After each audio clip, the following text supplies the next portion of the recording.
When we asked what you would like to get out of the workshop, some of you wrote that you were feeling lost, lacking in motivation. Again, if this is you, give us a heart. That your life is unorganized, lacking in purpose. You feel like you don't know yourself. I had a sense that there is somewhere else that I was meant to be and someone else I needed to be. So you've come to today to this place where several people have felt the same way as you. In order to get the best out of this session, I want you to be as present as you possibly can be. I invite you to be here for yourself. I'll do my best to provide a guide to make it as simple as possible to follow through. Sometimes they're really like, whoa, breakthrough moments. Sometimes they were like, like wake up calls. But don't worry. What I've learned is whatever form they come to you or sometimes at you, you will be able to get through them. I'm going to be sharing with you the steps that I personally used and shared with my coaching clients.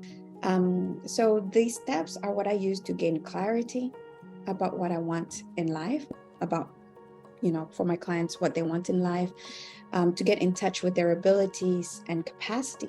So what I'm going to be sharing with you could change your life. You're responsible for it, but I'm handing it to you today. So I'm going to start.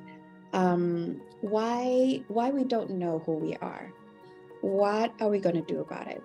And as much as possible, I am going to give you pragmatic steps that you can apply immediately to discover your essence, because you deserve vitality.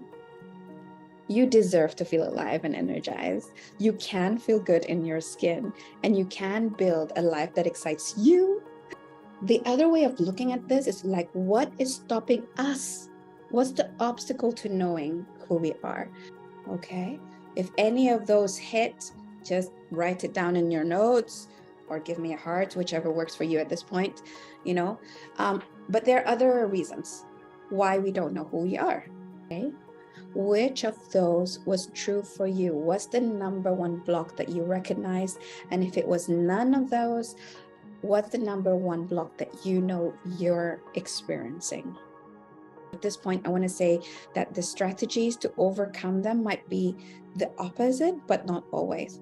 All right. So I would urge you to first try to be curious. Wonder about yourself without having a preset idea of who you are at this point. The first exercise is about failures, and because failures often reawaken us to who we are and what we want. And our greatest mistakes often carry our largest lesson. If you can believe that everything is preparing you to become your best self, what does your best self look like? Forgiveness. If you've made a choice that you're not proud of, learn this very key tool to seeing how that episode played a part in getting you here. Also figure out what was your hand in it.